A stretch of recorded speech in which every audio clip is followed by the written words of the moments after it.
Dr. Kai Richter mit einem Stealth-Camper für 1.850 €. Für das Heckmodul. Das werden wir gleich mal zeigen. Ja, ich grüße dich, Kai. Hallo Sven, grüß dich. Ja, wir sind bei einem Ford Autohaus in Wunstorf und es heißt, ich muss mich gerade umdringen, Trebeljahr heißt das Ganze. Und möchten euch heute mal eine Möglichkeit zeigen, wie man für kleines Geld einen echten Stealth-Camper bekommt. Stealth-Camper, sagt ihr was? Ja, sicher. Erkennen und nicht erkannt werden als Camper. Ja, und hier haben wir einen Ford Custom Tourneo. Ein Ford Tourneo Custom und der ist gebraucht, kostet 36.000 rund, also ich glaube 35,5 oder sowas. Genau, das ist ein gebrauchter Wagen. Der ist hier beim Ford Autohaus, also also mit Garantie und allem verkaufen die den. Und wir haben gesagt, wir wollen mal gemeinsam mal Camper anbieten, weil auch die Neuwagen sind ja nicht so leicht zu bekommen. Ne? So, hier sieht man also, das ist hier ein Ford Kleinbus. Mach mal zu, dass man mal sieht, wie der aussieht, wenn er geschlossen ist. Also da würde ich jetzt nicht drauf kommen, dass das jetzt ein Camper ist. Definitiv nicht. Aber da ist eine komplette Campingausrüstung drin. Was hast du alles verbaut in dem Fall? Wir haben fast eine komplette Pirate Vans Ausrüstung verbaut. Zur Vollausstattung fehlt eigentlich nur der Tresor. Du kannst alles, was drin ist, kannst du in circa 15 Minuten um- und ausbauen. Und das Ganze zeigen wir jetzt. Genau. So machen wir das. Stopp! Komm zu mir. Ich dachte, du warst... Der Film kommt jetzt rein. Achso. Okay. Mensch, das ging ja schnell. Das war jetzt ein Volkswagen, aber das spielt keine Rolle beim T6 oder ob es ein Ford Tourneo ist. Das geht genauso schnell auch hier, oder? Das geht genauso schnell. Man muss eigentlich mit 2 Personen die größeren Module reintragen. Die sind ein bisschen unhandlich, die sind nicht besonders schwer. Ne? Und dann macht man sie fest am Boden. Und dann kann es eigentlich auch schon losgehen. So, wir zeigen das mal. Hier ist sogar noch deine patentierte, ist sie patentiert? Die Sitzbank? Ja. Echt? Das Patent ist erteilt. Auch schon. Ja, man muss Schutzrechte anmelden, ist wichtig. Ne? Genau. Also clevere Ideen. Man kann nicht sagen, es ist patentiert, wenn man es erst angemeldet hat. Ja, das muss erteilt sein. Das Patent ist erteilt. Okay, das ist gut, ja. Denn das ist eine Sitzbank. Man kann auch schlafen ohne die Bank, muss man sagen. Dann zeigen wir das mal gerade von hinten. Denn dort gibt es ein spezielles Bettmodul. Das hast du entwickelt. Du bist jetzt Elektroingenieur. In meinem früheren Leben quasi. Ja, genau. Warum die Promotion? Doktor, klang das gut? Oder? Dein Vater ist auch Doktor, oder? Ja, könnte sagen, liegt in der Familie, aber es war so ein bisschen mich hat immer das analytische Herangehen, fand ich gut, viel mit Anforderungen. Nein, lange Rede, kurzer Sinn. Es hat sich auch irgendwo ergeben und ich habe dann auch einen Kompagnon gehabt. Wir waren ein gutes Team. Waren dann auch unternehmerisch erfolgreich. Aber Software habt ihr gemacht damals, oder? Software gemacht. Das ist so, aber das analytische Denken, das ist immer noch so. Also hier sieht man das Bettmodul, wenn du mal gerade die Matratze ein bisschen anlupfst, dann kann man das sehen. Auch die kann man hochklappen. Man hat unglaublich viel Platz noch. Du hast einen Schwerlastauszug integriert. Du kannst im Prinzip beim Hochklappen, wenn ich die Matratze jetzt ganz rausnehme, dann kann ich das doppelt hochwicken, dann kannst du hier einen Kühlschrank reinstellen sogar. Das geht. Ja, siehst du, wenn ich das mal hier anhebe, ja. Ne, das geht jetzt nicht wegen der Matratze, aber wenn ich hier rausnehme, passen die 2 Kühlschränke nebeneinander. Ja, das ist jetzt das Schlafmodul. Es besteht ja nochmal aus einer Bank. Es ging aber auch solo. Das heißt, die Bank brauche ich nicht zwingend vorne, oder? Na, es gibt bei manchen Fahrzeugen, bei dem hier geht es zum Beispiel auch, gibt es die Möglichkeit, die Einzelsitze weiter zu benutzen. Und dann gibt es anstatt unserer Pirate Van Sitzbank, gibt es einen Lattenrost, der dann auch einen Teil nach vorne klappt. Über die bestehenden Sitze. Ja, ich verweise dazu auf 2 Videos, die wir schon gedreht haben. Einmal T7, einmal T6. Aber hier sieht man sehr schön, das System besteht aus speziellen Alu-Profilen, die verwendet werden in der Industrie für Fertigungsanlagen zum Beispiel. Genau, also die sind halt besonders stabil und sehr leicht und sind halt auch sehr vielseitig. Du kannst also, gibt eine ganze Menge an verschiedenen Verbindungsmöglichkeiten und du kannst auch letztendlich, haben sogar Leute schon gesagt, Mensch, ist ja toll, da kann ich ja meine eigenen Erweiterungen noch dran machen. Da habe ich so, ja, mach. Ja, es gibt nämlich so Nuten, die kann man einlegen, kann die festziehen. Wenn du mal gerade den Schwerlastauszug rausziehst, auch da hast du den so gemacht, der ist auf den Millimeter genau fixiert. Genau. Und du würdest dich trauen, dich da drauf zu setzen bei dem? Ich traue mich da drauf zu sitzen. Ja. So, das funktioniert. Du hast den selber eingebaut, also freitragend. Wir haben den eingebaut, genau. So, und das sieht man hier, das Ganze, wie gesagt, in 15 Minuten wieder rückbaubar. Und jetzt machen wir mal, wenn du mal kurz mitkommst, das ist jetzt ein Zweischläfer, gedacht als City Camper. Drunter ist genug Platz für das Standard Porta Potty. Das passt genau drunter. Wie viel Zentimeter? 32 Zentimeter hat das Porta Potty hat 31,3. Wir haben uns für 32 Zentimeter entschieden, dann kriegst du auch eine Wasserkiste drunter und die Euroboxen, eine Metrokiste und alles in der Art kriegst du dann hin. Das ist die Langversion hier in dem? Das ist die Langversion, man sieht das auch, das Sideboard wirkt sehr lang und die Schubladen, soll ich die mal aufmachen? Ja, mach mal kannst bitte. du dich drin verstecken fast. Das ist ja Wahnsinn. Viel Platz. Ach so. Also große Schubladen sind jetzt verriegelt. Genau. Du hast Auszüge von Blumen, hast du verbaut? Wir verbauen Auszüge von Blumen oder Hettich, also Markenware, die man auch so in Küchen findet. Ja, obendrauf, ich sehe schon ein bisschen Edelstahl. Ja, das Edelstahl ist hier Das Waschbecken? das Waschbecken. Ja? Okay, Gasdruckdämpfer hast du reingemacht. Natürlich, ja, die müssen ja halten, die Dinger. Ne? Die müssen So. ja oben bleiben. Ein Kompressorkühlschrank. Kompressorkühlschrank. Alles Holz, was du verwendest, ist wasserfest, richtig? Ja, es ist Multiplex, sieht man ja hier wasserfest verleimt. Und auch die Deckplatten, die lassen wir extra draufbringen, wasserfest verleimt, weil man die in dieser Kombination so nicht als fertige Ware im Großhandel bekommt. Außer bei 1000 Platten, aber so viel machen wir noch nicht. Genau, also es wird alles so gemacht, dass es auch sich für außen wirklich eignet. So, der Kompressorkühlschrank, der macht richtig kalt. Braucht man jetzt zwingend ein Elektropaket hierzu oder könnte man das an die Bordbatterie anschließen? Also mit dem Kompressorkühlschrank brauchst du eine zweite Batterie. Brauchst du eine zweite Batterie? Ja, sonst kommst du nicht mehr los. Aber es gibt ja mittlerweile diese Powerboxen. Die Powerbanks, die haben Ausgänge, 12 Volt Ja, Ausgänge. die haben alles. Das ist so ein All-in-One-Gerät. Wer noch keine zweite Batterie hat, Kauft sich besser sowas, ja? ja, ich würde heute nicht mehr eine fest eingebaute nachrüsten. Ja, das Coole ist, man kann ja auch privat verwenden. Also wenn irgendwas ist für Gartenparty oder keine Ahnung, Ja, man das ist zum tragbar. Strand. Ja, genau, kannst du mitnehmen. Ja, zum Strand super. So, daneben ist noch eine Box. Was kann die nebendran? Nebendran, das ist im Prinzip einfach nochmal ein Stauraum. Wir haben, die braucht ja Wasser. Ja. Das verbauen wir Ah, warte mal, ich zeig das mal. Ist daneben noch ein bisschen Platz? Da ist der Radkasten. Da ist gell? noch viel Platz. Guck doch mal rein, da ist noch wahnsinnig viel Platz für kleine Sachen, große Sachen. Das ist natürlich ein Fach. Von der Seite kommt man, ist hier die Bank davor, Ja. deshalb von oben. Okay. Ne? Ich habe da bei mir drin die Sachen, die nicht so oft brauche. Ne? Die Sachen, die ich oft brauche, sind dann hier in den Schubladen. Da ist noch eine zweite. Ist das ein schöner Ausbau. Fixiert hast du den, ich zeig das mal. Normalerweise hast du ja Schienen. Jetzt haben wir hier ja ein System, wo du gegen gekontert hast. Du hast ja Profile entwickelt, damit du hier mit Schraubsystemen das Ganze festmachen kannst. Trotzdem ist diese Bank, die du hast, die ist jetzt nicht für den Fahrbetrieb zugelassen. Nein, das ist ja das, was wir vorhin schon gesagt haben. Es gibt die Bank von uns, die ist speziell fürs Campen, für die Nutzung beim Campen ohne Fahrzulassung.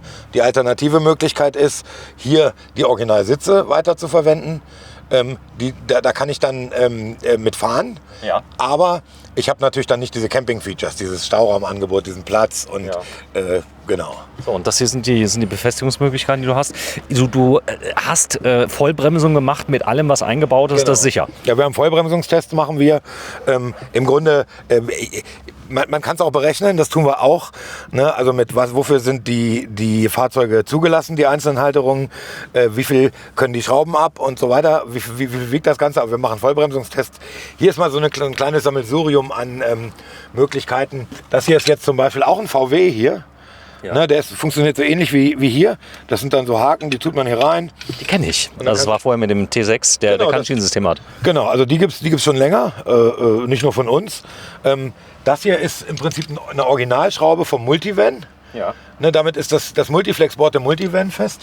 Was auch viele kennen, sind diese Dinger, diese T-Schrauben, die sind auch für den Multivan So Knebelschrauben. geeignet. Ja. Und zwar T5, T6. Das ist jetzt für einen neuen Multivan. Der hat ja ein völlig neues Schienensystem. Das ist ja sogar mit Strom, das Schienensystem.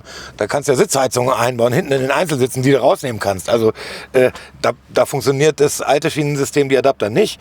Ne, so haben wir für jedes Fahrzeug. Und das da? Das ist letztendlich auch für einen Multivan. Das ist multikompatibel. Das passt auch beim, oh Gott, welcher war es? Space Tourer, wie auch immer. Also für verschiedene Fahrzeuge. Also es gab noch keins, wo du es nicht adaptieren konntest, oder? So ist es. Und wir haben selbst Leute, die kommen mit dem Transporter, da sind gar keine Sitze drin. Die haben diese Verzurösen. Die sind ja auch am Boden fest. Die sind auch zur Ladungsaufnahme geeignet. Die Hersteller beschreiben das ja alles in ihren Aufbaurichtlinien. Ja, obendrauf, man kann das öffnen, da kommt man an die Technik ran auf der rechten Seite. Hier, Ja, okay. Ne? Hier ist eine kleine Stromversorgung. Wir haben in einem anderen Video gesehen, kann man auch mehr haben, je nachdem, wie viele mit Geräte man da versorgt. Verteiler. Also hier würde man mit der Powerbank oder der Powerbox, die man hat, wenn du gerade noch mal hoch machst, das ist die Haupteinspeisung. Hier ist die Einspeisung, genau, die kann man dann die machen wir immer lang genug, dass du die immer an Einstecken kannst. wohin, wo du willst. Ne? So. Ja, super. Also das Ganze soll hochmodular sein. Hintergrund ist der, viele Menschen kaufen sich ein Leasingauto gewerblich, nutzen das auf 1%-Regelung. Das wird irgendwann mal zurückgegeben. Feste Veränderungen reinschrauben und so weiter wollen die nicht. Selbst bei Privatwagen wollen scheuen Leute das. Also ich hab Leute, die gesagt haben, wir wollen unbedingt Module.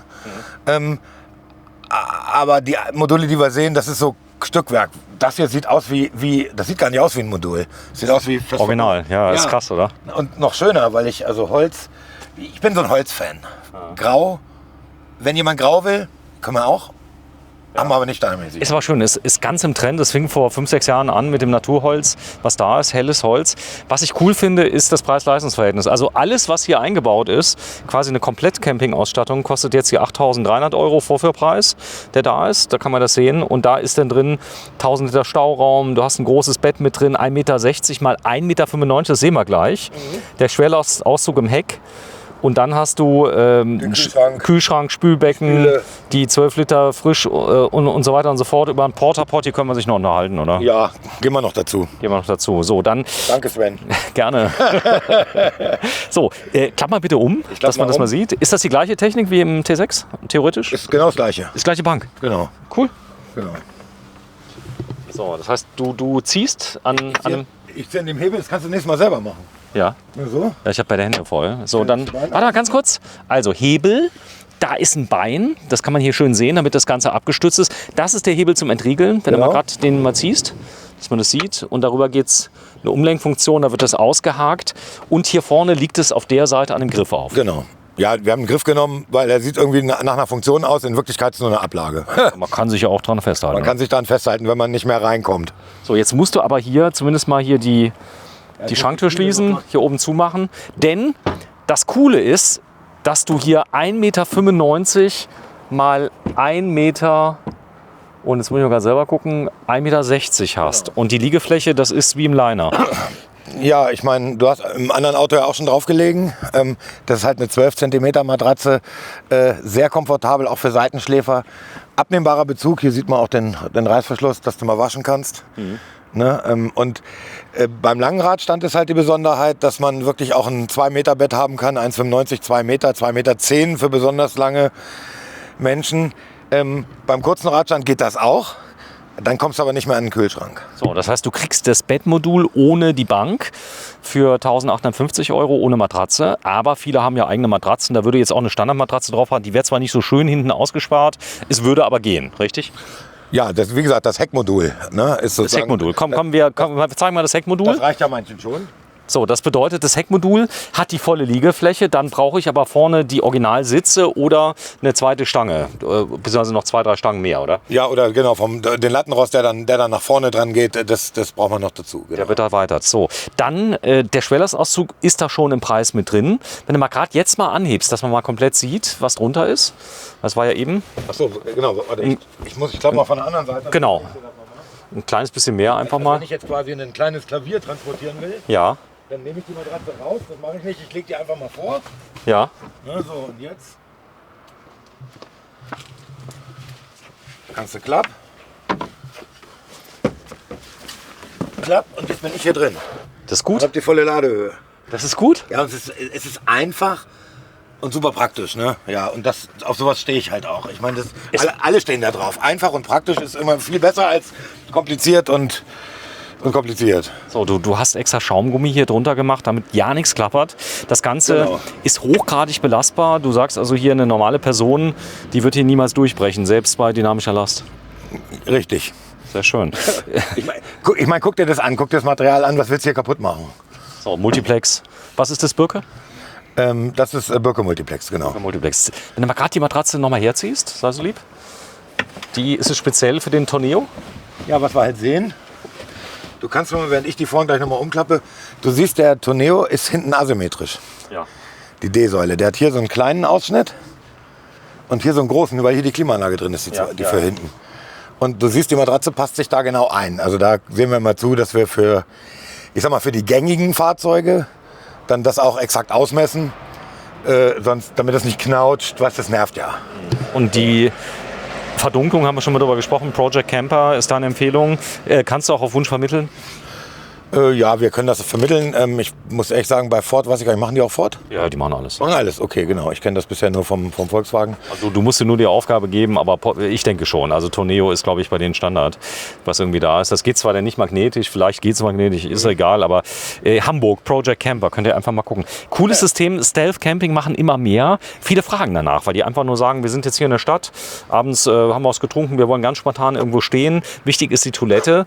Die Dusche ist vielen gar nicht so wichtig, aber waschen könnte ich mich. Die Stehhöhe habe ich halt nicht. Das ist die einzige Einschränkung. Also, ein Tod. Das ist eine Einschränkung vom Fahrzeug. Ne? Wir haben auch Kunden, die bauen das in zum Beispiel den hier California Beach ein. Ja. Der California Beach Der ist auch von nackt. VW, Ja. der ist ja im Prinzip wie so ein Fahrzeug, nur eben mit dem Aufstelldach. Du kannst Aufstelldächer ja auch nachrüsten. Geht. So, und dann hast du Stehhöhe. Das spricht ja nichts gegen einen Campingausbau von Pirate Vans. So, du bist ein Geheimtipp, deswegen habe ich dich besucht. Ja. Viele bieten ja Komplettausbauten, machen eine riesen Atomphysik drauf. Du hast gesagt, das habe ich entwickelt. Die Leute können das haben als Komplettausbau, sie können es modular haben. Wenn jemand das kauft als Komplettausbau, darf er es einbauen vor deinen Augen. Und das ist das Besondere. Erklär mich mal auf. Ja, den Einbau machen wir so, die Leute müssen es einbauen vor unseren Augen, dann lernst du es. Weil es muss ja jeder dann in der Zukunft auch mal selber in der Lage dazu sein. Es ist ja nicht kompliziert. Ich meine, hier sieht man es, ne? Du musst die Sachen reinstellen. 2 Leute besser, gell? Oder? Die schweren Sachen mit 2 Leuten. Also die Sitzbank geht jetzt alleine, die lässt sich auch trennen, die Lehne lässt sich abnehmen. Dann positionierst du erst das Untergestell. Du kriegst natürlich eine Anleitung, wo genau diese Anker dahin müssen. Positionierst es und dann schraubst du es fest. Und das mit dem Sideboard genauso und mit dem Heckauszug genauso. Das Sideboard ist natürlich mit 2 Leuten ist besser, ne? Weil es sperrig ist. Es geht in 15 Minuten.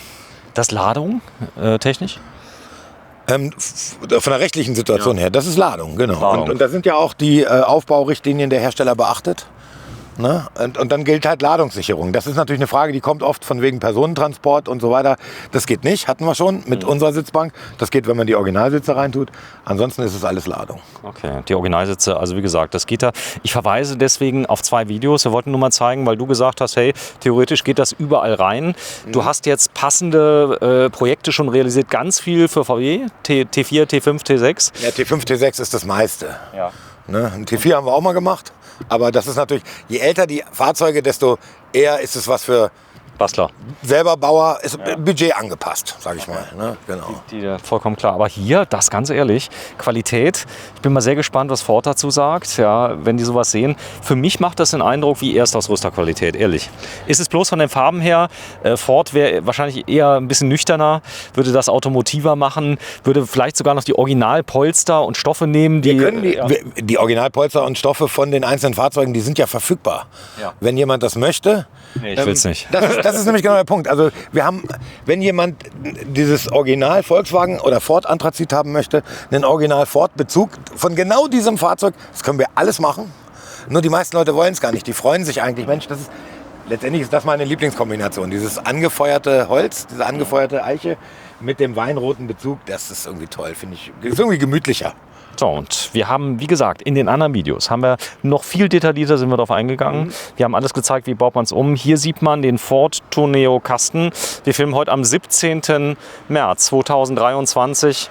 Dr. Kai Richter. Ich finde das so cool, dass du das entwickelt hast. Und ich fahre jetzt nach Hause. Wir werden den Film mal zusammenschneiden. Wir haben 3 tolle Videos gemacht und du kommst mich nochmal besuchen. Wir werden uns nochmal treffen mit einem anderen Projekt. Das heißt, die Leute spielt keine Rolle. Es muss ein Kastenwagen sein, T6 Maße, T7 Maße aufwärts. Ja, wäre ganz gut. Genau, ich nenne es VW-Bus-Klasse. Dann wissen eigentlich alle, was gemeint ist. Auch wenn man bei Ford das vielleicht nicht so gern hört. Aber so würde aber auch, eigentlich würde es auch um Ducato gehen, oder? Wenn du da Ducato hast mit Sitzen, würde auch gehen. Natürlich geht das auch. Die Anfragen sind nicht so häufig. Ich habe jetzt, nächste Woche kommt einer mit dem TGE. Ja.